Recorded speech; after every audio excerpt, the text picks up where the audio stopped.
From the macabre minds of Laughing Devil Production comes another story from the Nightshade Diary. You know what that means. Check under the bed and make sure no one or nothing is there. Is the closet door securely shut? Then leave your disbelief behind, amp up your imagination, and hang on tight for another ride into terror and mystery. And like all good horror stories, just imagine it's a dark and stormy night. And remember, screaming like a little girl is permitted.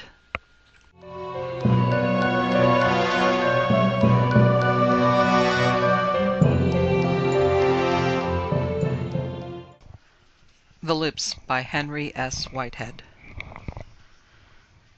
The Soul Taverner, Blackbirder, Luke Martin, master, up from Cartagena, came to her anchor in the harbor of St. Thomas, capital and chief town of the Danish West Indies. A Martinique barkentine berthed to leeward of her, sent a fully manned boat ashore after the harbour master with a request for permission to change anchorage. Luke Martin's shore boat was only a few lengths behind the Frenchman's. Martin shouted after the officer, whom it landed. "Tell Olik I'll change places with you, and welcome. What you carryin', brandy? I'll take 6 cases off'n you." The barkentine's mate, a French island mulatto, nodded over his shoulder, and noted down the order in a leather pocketbook without slackening his pace. It was no joyful experience to lie in a semi-enclosed harbor directly to leeward of a slaver, and haste was indicated despite orders for brandy. "Very well, Captain," said the mate stiffly. Martin landed as the Martinique mate rounded a corner to the left and disappeared from view in the direction of the harbour master's. Martin scowled after him, muttering to himself, "Airs. Talking English, language of the islands, thinking in French, you and your airs. And your grandfather come out of a blackbird ship like snot, you and your airs." Reaching the corner, the mate had turned. Martin glanced after him momentarily, then turned to the right, mounting a slight rise. His business ashore took him to the fort. He intended to land his cargo, or a portion of it, that night. The colony was short of field hands. With the help of troops from Martinique, French troops and Spaniards from its nearer neighbors, Puerto Rico, it had just put down a bloody uprising on its subsidiary island of St. John. Many of the slaves had been killed in the joint armed reprisal of the year 1833. Luke Martin got his permission to land his cargo, therefore without difficulty, and being a Yankee bucko who let no grass grow under his feet, 4 bells in the afternoon watch saw the hatches off and the decks of the Soul Taverner swarming with manacled blacks for the ceremony of washing down. Huddled together, blinking in the glaring sun of a July afternoon, under parallel 18, north latitude, the mass of swart humanity were soaked with handfuls of waste out of soft soap buckets, scrubbed with brushes on the ends of short handles, and rinsed off with other buckets. Boatloads of negroes surrounded the ship to see the washing down, and these were kept at a distance by a swearing third mate, told off for the purpose. By 7 bells the washing down was completed, and before sundown a row of lighters, each guarded by a pair of Danish gendarmes with muskets and fixed bayonets, had ranged alongside for the taking off of the 117 blacks who were to be landed, most of whom would be sent to replenish the labourers on the plantation of St. John, off the other side of the island of St. Thomas. The disembarking process began just after dark, to the light of lanterns. Great care was exercised by all concerned lest any escape by plunging overboard. A tally clerk from shore checked off the blacks as they went over the side into the lighters, and these, as they became filled, were rowed to the landing stage by other slaves, bending over 6 great sweeps in each of the stubboed, heavy wooden boats. Among the huddled black bodies of the very last batch stood a woman, very tall and thin, with a newborn child, black as a coal, at her breasts. The woman stood a little aloof from the others, farther from the low rail of the Salt Taverner's forward deck, crooning to her infant. Behind her approached Luke Martin, impatient of his unloading, and cut at her thin ankles with his rhinoceros leather whip. The woman did not wince. Instead, she turned her head and muttered a few syllables in a low tone in the Igbo dialect. Martin shoved her into the mass of blacks, cursing roundly as he cut a second time at the spindling shins. The woman turned, very quietly and softly, as he was passing behind her, let her head fall softly on Martin's shoulder and whispered into his ear. The motion was so delicate as to simulate a caress, but Martin's curse died in his throat. He howled in pain as the woman raised her head, and his whip clattered on the deck boarding, while the hand which had held it went to the shoulder. The woman, deftly holding her infant, had moved in among the huddling blacks, a dozen or more of whom intervened between her and Martin, who hopped on one foot and cursed, a vicious continuous stream of foul epithets, then still cursing made his way in haste to his cabin after an antiseptic, any idea of revenge swallowed up in his superstitious dread of what might happen to him if he did not forthwith dress the ghastly wound just under his left ear, where the black woman had caused her firm, white and shining teeth to meet in the great muscle of his neck between shoulder and jaw. When he emerged 10 minutes later, the wound now soaked in permanent of potash and roughly clotted with a clean cloth, the last lighter, under the impetus of its 6 sweeps, was halfway ashore, and the clerk of the government from the fort was awaiting him with a bag of coin and a pair of gendarmes to guard it. He accompanied the government clerk below, where the gendarmes at the cabin door. They figured and added and counted money for the next hour, a bottle of sound rum, and a pair of glasses between them.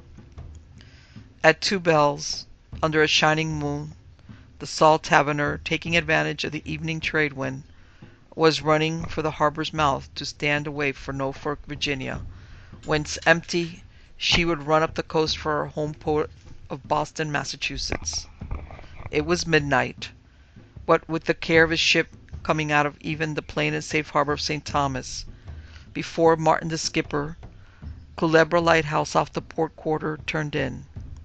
The wound in the top of his shoulder ached dully, and he sent for Matthew Pound, his first mate, to wash it out with more permanganate and dress it suitably. It was in an awkward place, curse the black slut, for him to manage it for himself. Pound went white and muttered under his breath at the ugly sight of it when Martin had removed his shirt painfully and eased off the cloth he had roughly laid over it, a cloth now stiff and clotted with the exuding blood drying on its inner surface from the savage wound.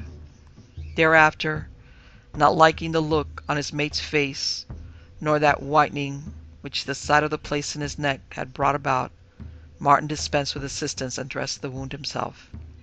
He slept little that first night, but this was partly for thinking of the bargain he had driven with those short-handed Danes. They had been hard up for black meat to sweat on those hillside cane fields over on St. Jan. He could have disposed easily of his entire cargo, but that, unfortunately, was out of the question. He had, what with an exceptionally slow and hot voyage across the Caribbean from Cartagena, barely enough of his said cargo left to fulfill his engagement to deliver a certain number of head in Norfolk.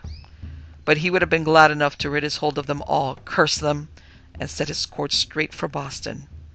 He was expecting to be married the day after his arrival. He was eager to get home, and even now the Salt Taverner was carrying as much sail as she could stand up under, heeling now to the unfailing trade wind of this latitude. The wound ached and pained none the less, and he found it well nigh impossible to settle himself in a comparatively comfortable position on its account. He tossed and cursed far into the warm night. Towards morning he fell into a fitful doze. The entire side of his neck and shoulder was one huge searing ache when he awakened and pushed himself carefully upright with both hands. He could not bend his head nor, at first, move it from side to side. Dressing was a very painful process, but he managed it. He wanted to see what the bite looked like, but as he never shaved during a voyage, there was no glass in his cabin. He bathed the sore place gingerly with bay rum, which hurt abominably and caused him to curse afresh. Dressed at last, he made his way up on deck, past the steward who was laying breakfast in his cabin. The steward, he thought, glanced at him curiously, but he could not be sure. No wonder. He had to walk sidewise, with the pain of his neck like a crab. He ordered more sail, stunsails, and these set and sheeted home. He returned to the cabin for breakfast. Mid-afternoon saw him, despite the vessel's more than satisfactory speed, and the progress of a long lead towards Boston and Lydia Farnham, in such a devilish temper that everyone on board the ship kept as far as possible out of his way. He took no night watches, these being divided among the 3 mates, and after his solitary supper, punctuated with numerous curses at a more than usually awkward steward, he went into his stateroom, removed his shirt and singlet, and thoroughly rubbed the entire aching area with coconut oil. The pain now ran down his left arm to the elbow and penetrated to all the cords of his neck, the muscles of which throbbed and burned atrociously. The embrocation gave him a certain amount of relief. He remembered that the woman had muttered something. It was not Ebo, that jargon of lingua franca which served as a medium for the few remarks necessary between slavers and their human cattle. It was some outlandish coastal or tribal dialect. He had not caught it, sensed its meaning, though there had resided in those few syllables some germ of deadly meaning. He remembered vaguely the cadence of the syllables, even though their meaning had been unknown to him. Swearing, aching, depressed, he turned in, and this time, almost immediately, he fell asleep. And in his sleep, those syllables were repeated to him into his left ear endlessly over and over again. And in his sleep he knew their meaning. And when he awoke, a swaying beam of pouring moonlight coming through his porthole at 4 bells after midnight, the cold sweat had made his pillow clammy wet and stood dankly in the hollows of his eyes and soaked his tangled beard. Burning from head to foot, he rose and lit the candle in his binnacle light, and cursed himself again for a fool for not acquiring a mirror through the day. Young Summer, the 3rd mate, shaved. 1 or 2 of the Foscal's hands too. There would be mirrors on board. He must obtain one tomorrow. What was it the woman had said? Those syllables? He shuddered. He could not remember. Why should he remember? Gibberish? It was nothing. Merely the act of a bestial black. They were all alike. He should have taken the living hide off the wench. To bite him! Well, painful as it was, it should be well healed before he got back to Boston and Lydia. Laboriously, for he was very stiff and sore all along the left side, he climbed back into his bed after blowing out the binnacle light. That candle wick, it was very foul. He should have wet his thumb and finger and pinched it out. It was still smoking. Then the syllables again, endlessly over and over. And now that he slept, and somehow knew that he slept and could not carry their meaning into the next waking state, he knew what they meant. Asleep, drowned in sleep, he tossed from side to side of his berth bed, and the cold sweat ran in oily trickles down into his thick beard. He awakened in the early light of morning in a state of horrified half-realization. He could not get up, it seemed. The ache now ran through all his body, which felt as though it had been beaten until flayed. One of the brandy bottles from the Martinique barkentine, opened the night of departure from St. Thomas, was within reach. He got it, painfully drew the cork with his teeth, holding the bottle in his right hand, and took a long gasping drink of the neat spirit. He could feel it through him like liquid golden fire. Oh, that was better. He raised the bottle again, set it back where it had been half empty.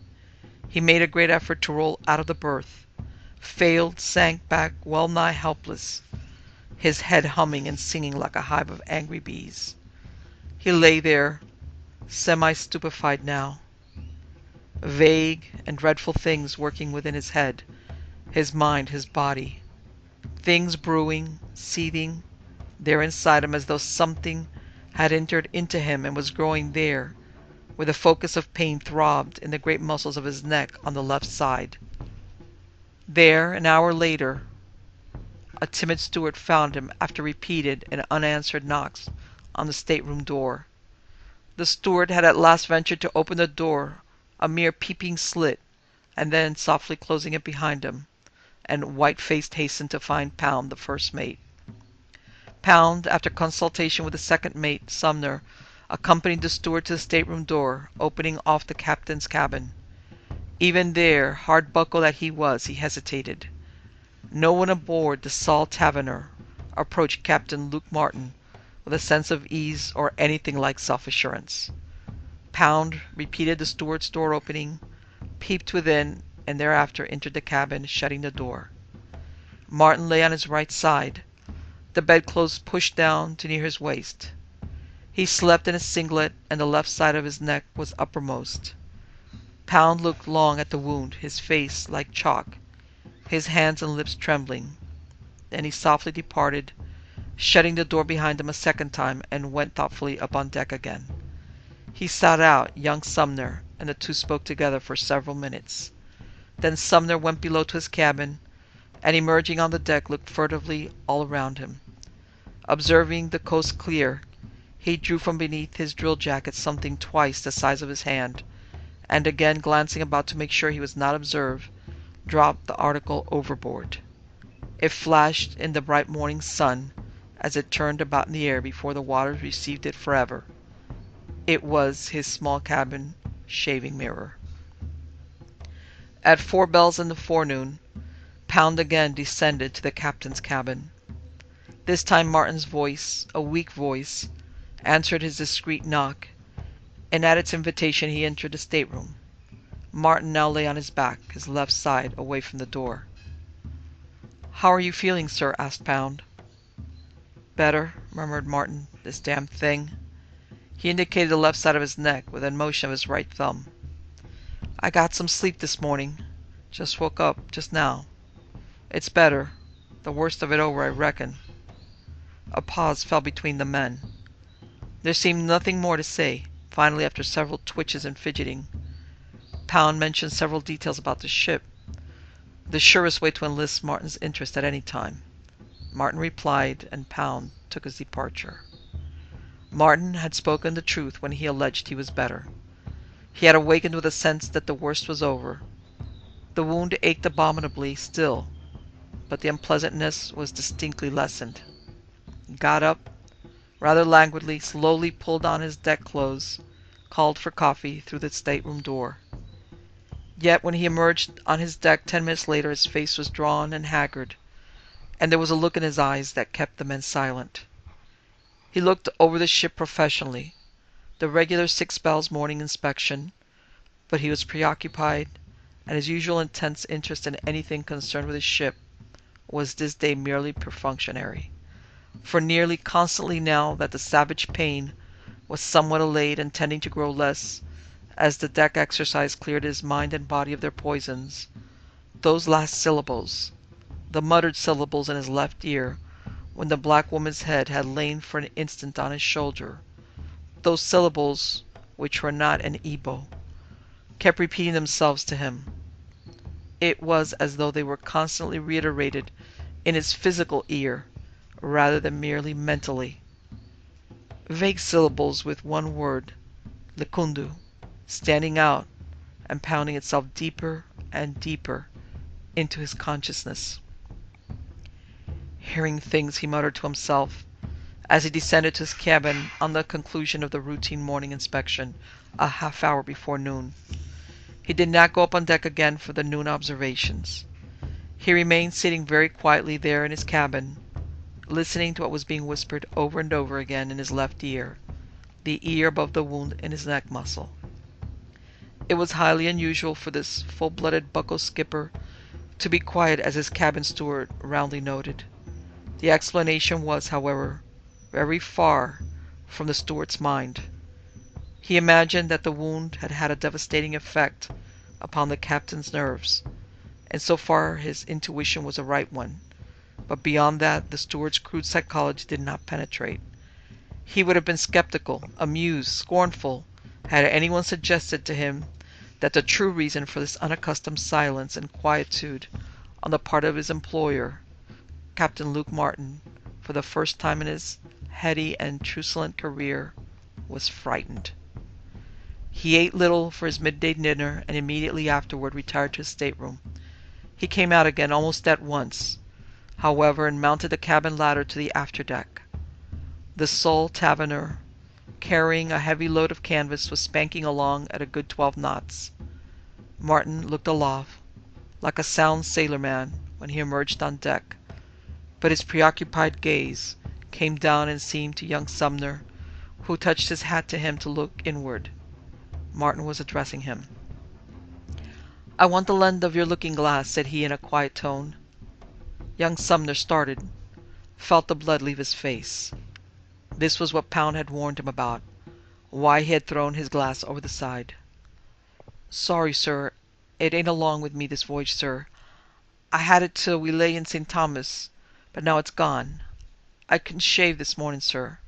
The young mate made an evidential gesture, rubbing a sunburned hand across his day's growth of beard on a weak but not unhandsome face.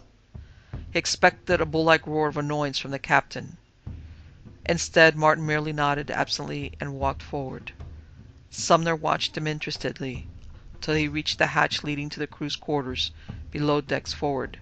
Then, "Cripes, he'll get one from Dave Sloane," and young Sumner ran to find Pound and tell him that the captain would probably have a looking-glass within a minute. He was very curious to know the whys and wherefores of his senior mate's unusual request about his own looking-glass. He had obeyed, but he wanted to know, for here indeed was something very strange. Pound had merely told him the captain mustn't see that wound in his neck, which was high enough up so that without a glass he could not manage to look at it. "What's it like, Mr. Pound?" he ventured to inquire. "It's what you'd name kind o' livid-like," returned Pound slowly. "It's kind of purplish. Looks like lips." Back in his stateroom, Martin, after closing the door leading to the cabin, started to take off his shirt.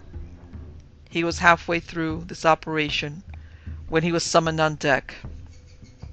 He hastily readjusted the shirt, almost shamefacedly as though discovered in some shameful act, and mounted the ladder. Pound engaged him for 20 minutes. Ship matters. He gave his decision in the same half-hearted voice which was so new to those about him, and descended again. The bit of mirror-glass which he had borrowed from Sloane in the forecastle was gone from his waiststand. He looked painfully all over the cabin for it, but it was not there. Ordinarily, such a thing happening would have elicited a very tempest of raging curses. Now he sat down almost helplessly, and stared about the stateroom with unseeing eyes, but not with unheeding ears. The voice was speaking English now, no longer gibberish, syllables grouped about the one clear word, Lakundu. The voice in his left ear was compelling, tense, repetitive. Over the side, it was repeating to him, and yet again, over the side. He sat there a long time. Then at last, perhaps an hour later, his face, which there was no one by to see, now pinched, drawn and grey in the bold challenging afternoon light in the white-painted stateroom, he rose slowly and with almost furtive motions began to pull off his shirt. He got it off, laid it on his berth, drew off the light singlet which he wore underneath it, and slowly, tentatively, with his right hand, reached for the wound in his neck. As his hand approached it, he felt cold and weak. At last his hand, fingers groping, touched the sore and tender area of the wound. Felt about, found the wound itself. It was Pound who found him 2 hours later, huddled in a heap on the cramped floor of the stateroom, naked to the waist, unconscious. It was Pound, hard old Pound, who laboriously propped the captain's great bulk, for he was a heavy-set man, standing 6 feet in height, into his chair, pulled the singlet and then the discarded shirt over his head, and then poured brandy between his bluish lips. It required half an hour of the mate's rough restoratives, brandy, chafing of the hands, slapping the limp, huge wrists, before Captain Luke Martin's eyelids fluttered, and the big man gradually came awake. But Pound found the monosyllabic answers to his few brief questions cryptic, inappropriate. It was as though Martin were answering someone else, some other voice. "I will," he said wearily and again. "Yes, I will." It was then, looking him up and down in considerable puzzlement, that the mate saw the blood on the fingers of his right hand, picked up the great heavy hand now lying limply on the arm of the stateroom chair. The 3 middle fingers had been bleeding for some time. The blood from them was now dry and clotted. Pound, picking up the hand, examining it in the light of the lowering afternoon sun, saw that these fingers had been savagely cut, or it looked like sawed. It was as though the saw teeth that had ground and torn them had grated along their bones. It was a ghastly wound. Pound, trembling from head to foot, fumbling about the medicine case, mixed a bowl of permanganate solution, soaked the unresisting hand, bound it up. He spoke to Martin several times, but Martin's eyes were looking at something far away, his ears deaf to his mate's words. Now and again he nodded his head, and once more, before old Pound left him, sitting there limply, he muttered, "Yes, yes, I will, I will." Pound visited him again just before 4 bells, in the early evening supper time. He was still seated, looking somehow shrunken, apathetic. "Supper, Captain?" inquired Pound tentatively. Martin did not raise his eyes. His lips moved, however, and Pound bent to catch what was being said. "Yes, yes, yes," said Martin. "I will, I will. Yes, I will." "It's late in the cabin, sir," ventured Pound, but he got no reply, and he slipped out, closing the door behind him. "The captain's sick, Maguire," said Pound to the little steward. "You might as well take down the table and all that, and then go forward as soon as you're finished." "Aye, aye, sir," replied the wandering steward, proceeded to unset the cabin table according to these orders. Pound saw him through with these duties, followed him out on deck, saw that he went forward as directed. Then he returned softly. He paused outside the stateroom door, listened. There was someone talking in there. Someone besides the skipper. A thick voice, like one of the negroes, but very faint, thick, guttural, but light. A voice like a young boy's or a woman's. Pound, stupefied, listened, his ear now directly against the door. He could not catch through the thickness what was being said, but it was informed by the repeated sound, the captain's voice, alternating with a light guttural voice, clearly a conversation, like question and answer, question and answer. The ship had no boy. Of women there was a couple of dozen, but all of them were battened below, under hatches. Black women down in the stinking manhold. Besides the captain, there could not be a woman in there with him. No woman, no one at all, could have got in. The stateroom had been occupied only by the captain when he had left it 15 minutes before. He had not been out of sight of the closed door all that time. Yet he listened the more intently, his mind now wholly intrigued by the strange riddle. He caught the cadence of Martin's words, now the same cadence. He knew instinctively as that of the broken sentence he had been repeating to him in his half-dazed state while he was binding up those gashed fingers. Those fingers! He shuddered. The Salt Taverner was a hell ship. None was better aware of that than he, who had largely contributed through many voyages in her to that sinister reputation she bore. But this was something like real hell. "Yes, yes, I will, I will, I will." That was the swing, the total condense of what Martin was saying, at more or less regular intervals in there, then the guttural light voice, the two going on alternately, one after the other, no pauses in that outlandish conversation. Abruptly the conversation ceased. It was as though a soundproof door had been pulled down over it. Pound straightened himself up, waited a minute, then knocked on the door. The door was abruptly thrown open from inside, and Captain Luke Martin, his eyes glassy, unseeing, stepped out, Pound giving way before him. The captain paused in the middle of his cabin, looking about him, his eyes still bearing that unseeing look. Then he made his way straight toward the companion ladder. He was going up on deck, it seemed. His clothes hung on him now, his shirt awry, his trousers crumpled, and seemed, where he had lain on the floor, sat huddled up in the small chair where Pound had placed him. Pound followed him up the ladder.